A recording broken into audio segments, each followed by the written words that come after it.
मेरे बचपन में ही मेरे माँ बाप की मौत हो गई थी। सब कुछ मेरे भैया ने ही किया था। एक दिन सुबह मेरी आँख खुली तो मैंने भाभी को सिसकते हुए देखा। वो मेरे बिस्तर के पास बैठी बुरी तरह रो रही थी।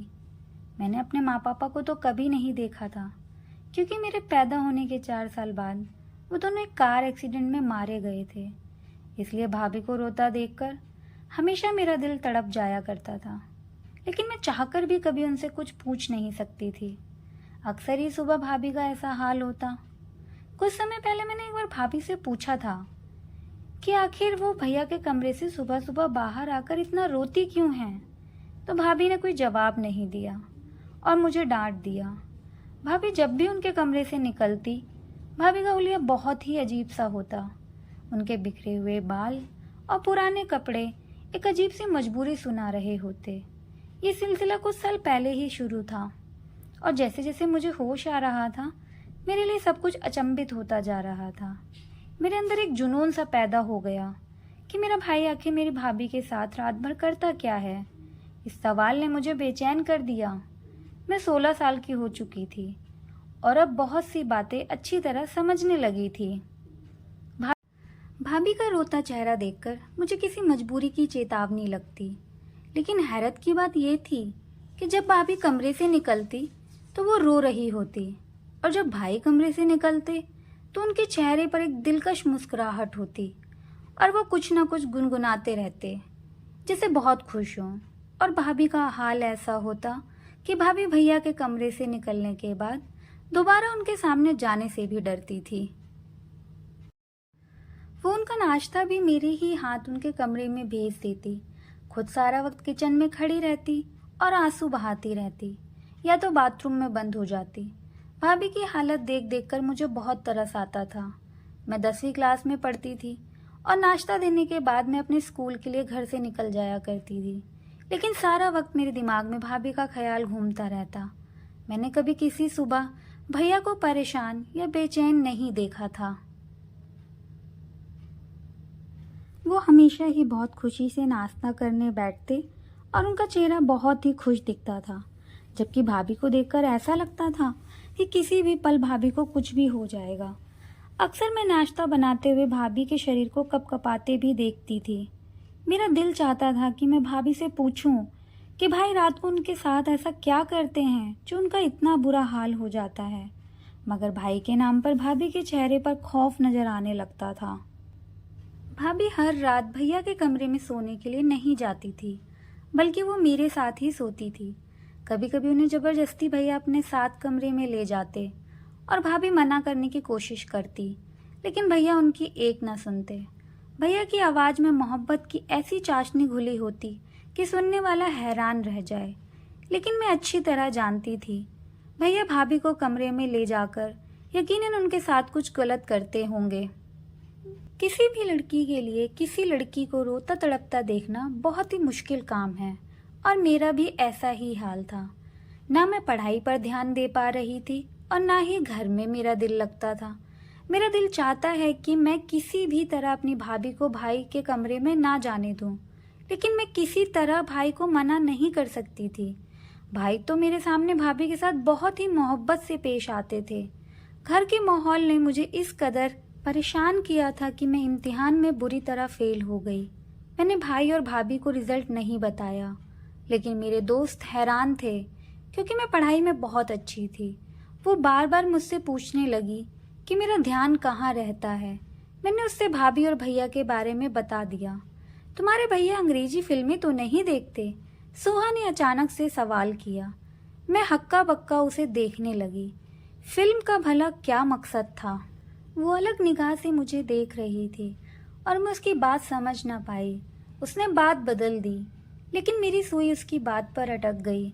आखिर सोहा ने ये सवाल क्यों पूछा? मैं घर वापस आई तो भाभी के चचेरे भाई सैफ अंकल बैठे हुए थे। वो दोपहर को हमारे घर आते थे। भाभी की बचपन से ही उनसे बहुत दोस्ती थी। भाभी बताती थी कि वो दोनों बचपन से एक साथ रहते थे। फिर सैफ अंकल विदेश चले गए और भाभी की शादी भाई से हो गई। भाभी की शादी को 18 साल हो चुके थे और कुछ साल पहले शायद सब कुछ ठीक था, या फिर मैं ही छोटी थी और नासमझ थी। लेकिन कुछ साल से मुझे अच्छी तरह भाभी की हालत समझ आने लगी थी। मैं जान गई थी कि मेरा भाई एक अच्छा आदमी नहीं है, वो मेरी भाभी की तकलीफ की वजह है, और इसी बात ने मेरे दिल में अपने भाई के लिए दुश्मनी पैदा कर दी थी। सैफ अंकल से हमारी भाभी की बहुत अच्छी दोस्ती थी। वो साल भर पहले ही इंडिया वापस आए थे और भाभी से मिलने के लिए अक्सर आते थे, लेकिन भाभी को उनका आना अच्छा नहीं लगता था। सैफ अंकल के जाने के बाद भाभी अक्सर मुझे कहती कि अगर तुम्हारे भाई को पता चला कि सैफ मिलने आता है तो बहुत बुरा होगा। मैं भाभी को दिलासा देती कि भाई को कैसे पता चलेगा, भाई तो सुबह काम पर जाते और रात को ही घर आते हैं। मुझे तो सैफ अंकल बहुत अच्छे लगते हैं। वो हमेशा आते हैं और भाभी का मूड भी अच्छा करके जाते हैं।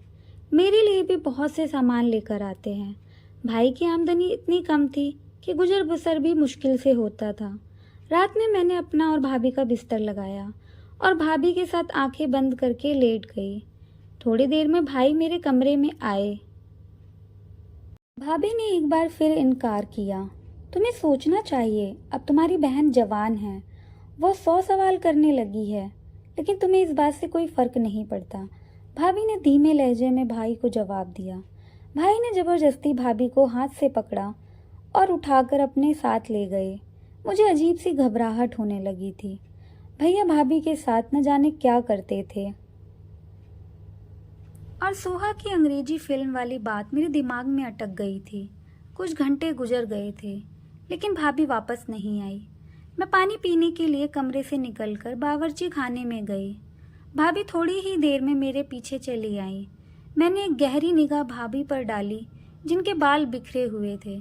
जिस बात ने मुझे चौंकाया वो भाभी की कुर्ती का फटा हुआ आस्तीन था।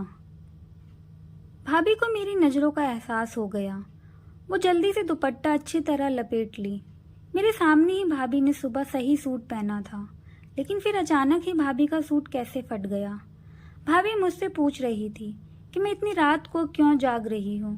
मैंने झूठा बहाना बनाया कि मैं अभी उठकर पानी पीने आई थी। भाभी मेरे साथ वापस कमरे में आ गई। मैंने सोने के लिए आंखें बंद कर ली, लेकिन मुझे भाभी की सिसकियों की आवाज़ सुनाई दे रही थी। मेरा दिल चाह रहा था कि मैं उठकर अपनी भाभी को तसल्ली दूं और दिल में आए सारे सवालों का जवाब ले लूं, लेकिन मैं अपनी जगह खामोश पड़ी रही। भैया सुबह सुबह ऐसे तैयार होकर कमरे से निकले थे जैसे कोई हीरो हो। भाई की आमदनी कम थी, लेकिन भाई हमेशा खुश रहते, मुस्कुराते रहते। मैंने उल्टा निगाह अपने भाई पर डाली, जिससे मुझे आज भी नफरत महसूस हो रही थी। भाई के आगे नाश्ता रख मैं स्कूल चली गई। सारा दिन स्कूल में भी मेरा दिमाग भाभी के फटे हुए सूट की तरफ था। स्कूल से वापसी पर मुझे सैफ अंकल मिल गए। मुझे देखते ही उन्होंने मुझे अपनी गाड़ी में बिठा लिया। मैं बिना सोचे समझे उनकी गाड़ी में बैठ गई। सैफ अंकल ने गौर से मेरी तरफ देखा और कहने लगे कि मुझे बताओ तुम्हें क्या परेशानी है, तुम इतनी खोई खोई सी क्यों रहती हो। मैं इस कदर जज्बाती हो चुकी थी कि मैंने सैफ अंकल को सारी बात कह दी। मेरी बात सुनकर सैफ अंकल कहने लगे कि तुम्हें अंदाज़ा है कि तुम्हारा भाई एक अच्छा आदमी नहीं है। तुम अपनी भाभी को अपने भाई से आज़ादी क्यों नहीं दिलवा देती? कब तक तुम दोनों उनके जुल्म की चक्की में पिसती रहोगी? सैफ अंकल ने बहुत ही फिक्रमंदी से मुझे एडवाइस दी, जिसे सुनकर मेरे होश उड़ गए। मैं भाई को छोड़ने के बारे में सोच भी नहीं सकती थी। भाई ने मुझसे कभी ऊंची आवाज़ में बात तक नहीं की थी, फिर मैं भाई को जालिम कैसे कहती? मैं तो ये भी नहीं जानती थी कि बंद दरवाजे के पीछे भाई और भाभी के बीच क्या होता है। सैफ अंकल की बात सुनकर मैं सोच में डूब गई।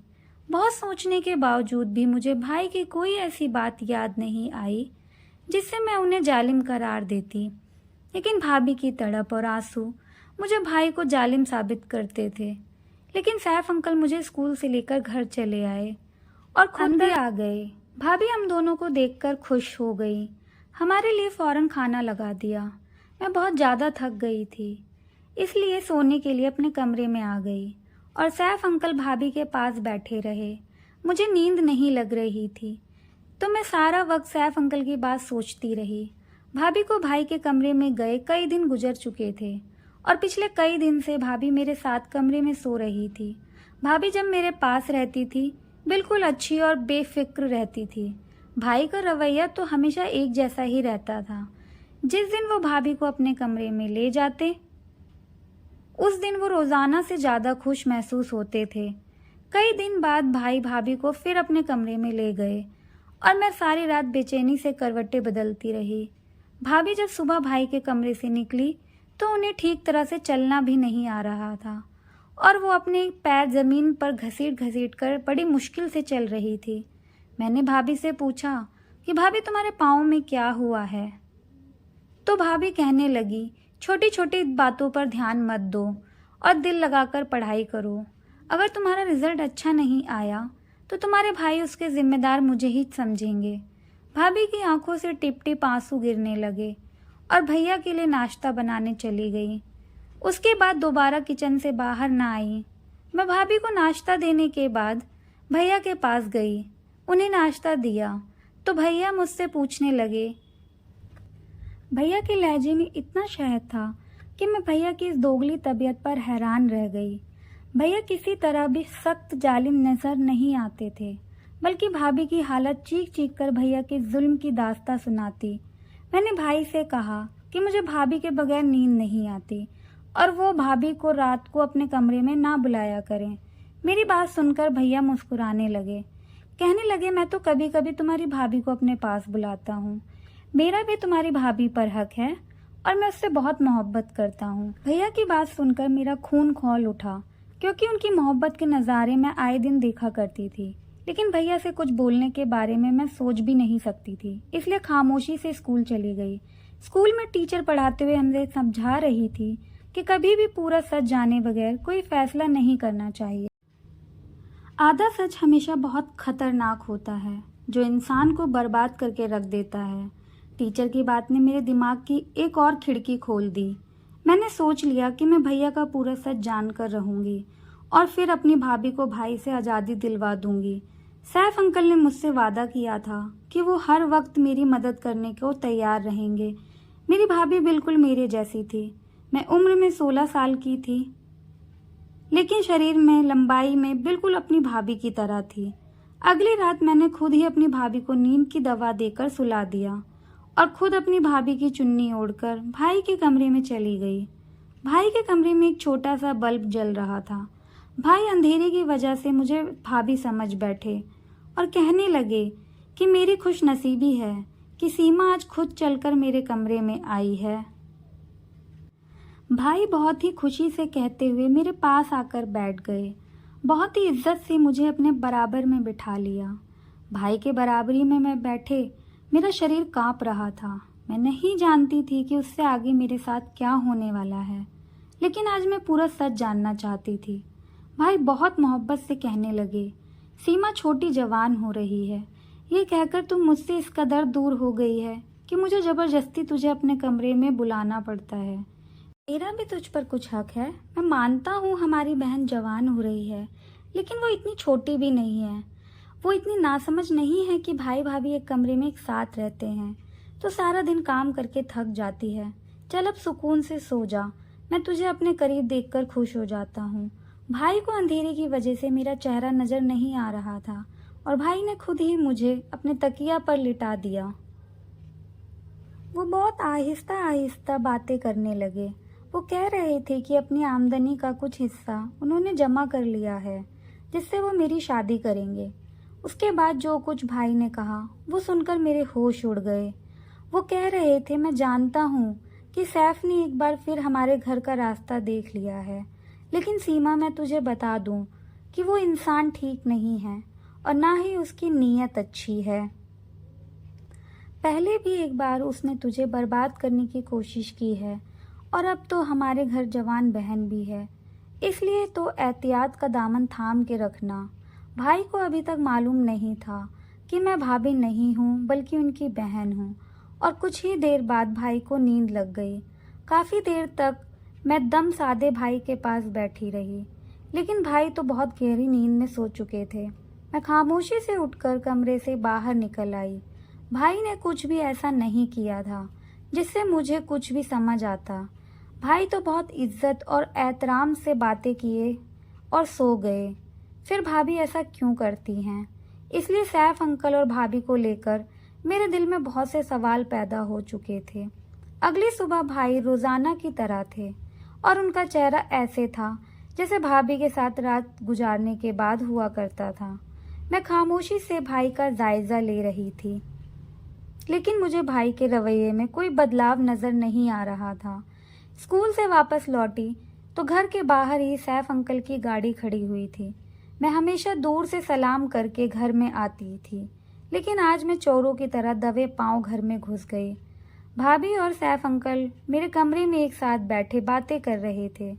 उन्हें मेरी मौजूदगी का एहसास नहीं था। जो कुछ मैंने अपने कानों से सुना, जिसे सुनकर मेरे होश उड़ गए। मैं सोच भी नहीं सकती थी कि वो सच जिसे जानने के लिए मैं बेताब थी वो इस कदर भयानक है। भाभी सैफ अंकल से हंसकर कह रही थी कि मैंने अपनी ननद के दिल में उसके भाई के खिलाफ पूरी तरह नफरत का बीज बो दिया है और अब वो दिन दूर नहीं जब मेरी ननद अपने भाई के खिलाफ खड़ी हो जाएगी। वो जबरदस्ती मुझे अपने साथ इस रिश्ते में बांध कर रखे हुए है, लेकिन अब मैं आज़ादी चाहती हूँ। वो मुझे कमरे में लेकर जाता है और मुझसे बातें करते करते ही सो जाता है, लेकिन जैसे ही मैं बाहर निकलती हूँ तो अपना हुलिया खुद ही खराब कर लेती हूँ। मैंने छोटी के दिल में ये बात अच्छी तरह बिठा दी है कि उसका भाई मुझ पर जुल्म करता है। एक दिन तो मैंने खुद ही अपने सूट का आस्तीन फाड़ लिया। मैं चाहती हूँ कि जब मैं उससे आज़ादी की बात करूँ तो मेरी ननद मेरा साथ दे और मुझे अपनी ननद को छोड़कर उसके घर से ना निकलना पड़े। छोटी तो दुनिया को मेरी बेगुनाही और अपने भाई के जुल्म की दास्तां सुना देगी और मैं छोटी को लेकर तुम्हारी जिंदगी में शामिल हो जाऊंगी। सैफ अंकल हंसते हुए कहने लगे, हाँ, मैंने छोटी से कह दिया है कि उसे जब भी मेरी मदद की ज़रूरत होगी मैं चला आऊँगा।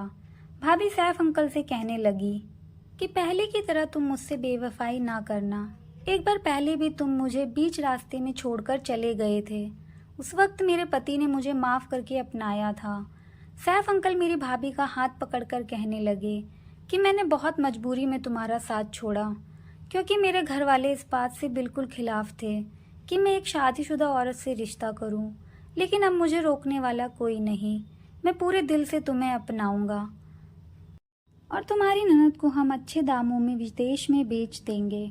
बस छोटी को किसी भी तरह ये सच पता ना चले कि उसका भाई जालिम नहीं, बल्कि हम उसे जालिम साबित करना चाहते हैं। एक छोटी ही है जो हम दोनों को एक करवा सकती है। भाभी ने सैफ अंकल को यकीन दिला दिया कि सब कुछ वैसा ही होगा जैसा उन दोनों ने सोचा है। वो दोनों हंसते हंसते थक गए और मेरे कदमों तले जमीन निकल गई। मेरी भाभी सिर्फ मुझे ही नहीं बल्कि मेरे भाई को भी पूरी तरह धोखा दे रही थी। वो मेरे भाई के घर में ही बैठकर एक दूसरे आदमी के साथ मिलती थी और नए रिश्ते की बातें कर रही थी। मुझे भाई की बात याद आ गई कि सैफ ने पहले भी हमारा घर उजाड़ने की कोशिश की थी। मैं बहुत कुछ जान चुकी थी, इसलिए कमरे के अंदर दाखिल हो गई। मुझे देखकर भाभी और सैफ अंकल चौंक उठे, लेकिन थोड़ी देर में उन्होंने अपने पर काबू पा लिया। सैफ अंकल ने मेरी तरफ चॉकलेट बढ़ाई।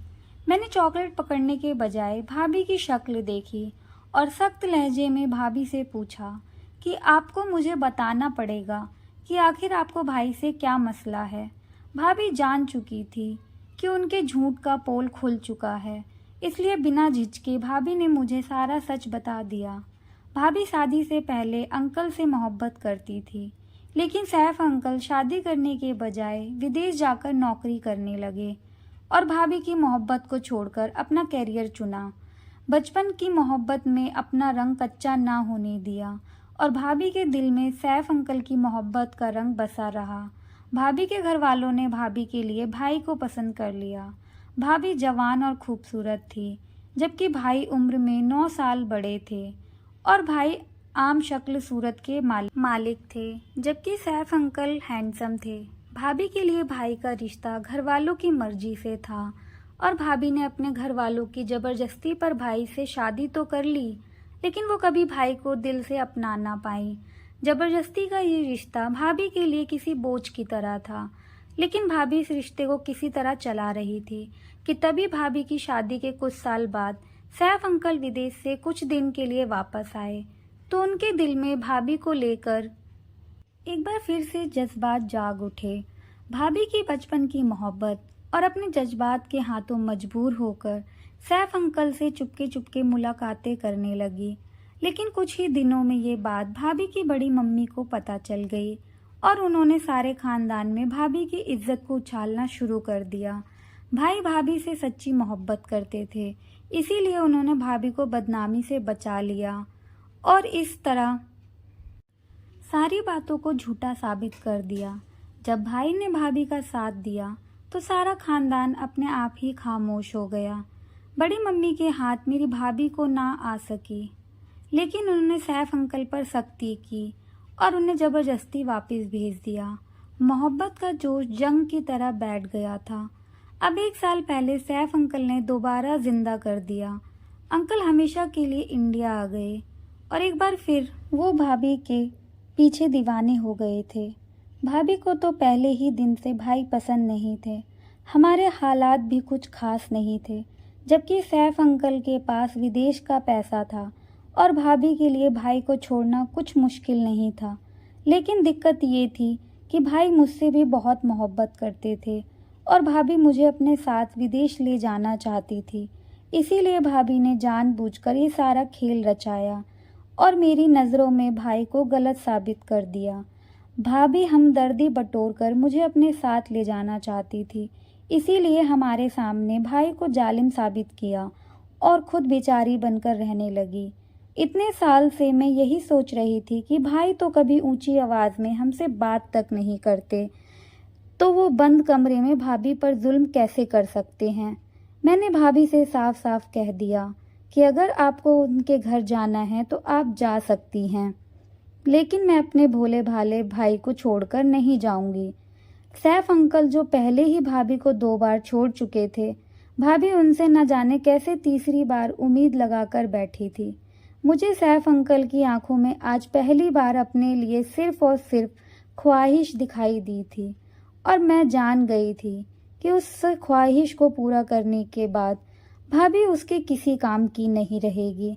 भाभी ने मुझे आगे के सुहाने सपने दिखाकर इस बात के लिए मजबूर किया था कि मैं उनके साथ चल पड़ूं और भाई को छोड़ दूं।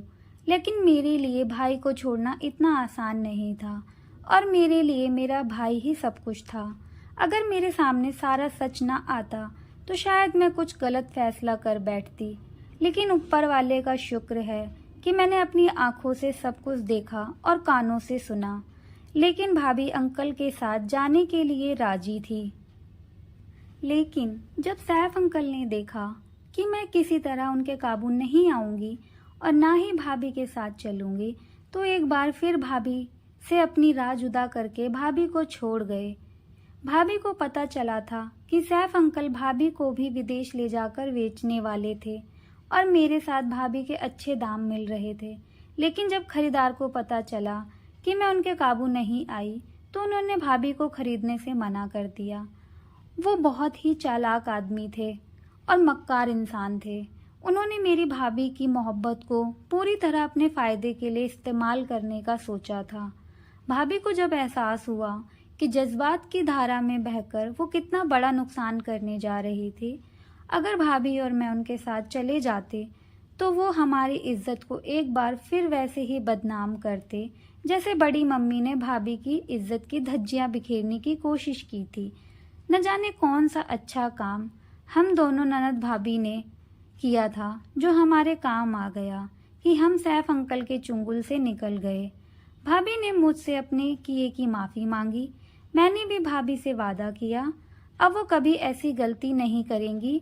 रात को भैया घर लौटे तो भाभी ने खुद ही भैया के लिए खाना मंगवाया और अपना बिस्तर भी भैया के कमरे में लगा दिया। भैया की खुशी देखने लायक थी। भैया सच में भाभी से बहुत मोहब्बत करते थे और ये उनकी मोहब्बत ही थी जो वो भाभी को और उनकी गलतियों को आज तक नज़रअंदाज करते आए हैं। इतने सालों में पहली बार भाभी को अपनी गलतियों का एहसास हुआ और उन्होंने भाई को दिल से अपनाया था। अगली सुबह भाभी और मेरे दिल को एक ठंडक का एहसास हुआ। कभी कभी हम प्यार के नाम पर ऐसा धोखा खाते हैं कि किसी को मुंह दिखाने लायक नहीं रहते। असल मोहब्बत तो विवाह के बाद ही होती है, जिसमें इंसान एक दूसरे की ढाल बनकर एक दूसरे का ऐब ढक लेता है और एक दूसरे की इज्जत का ख्याल रखता है।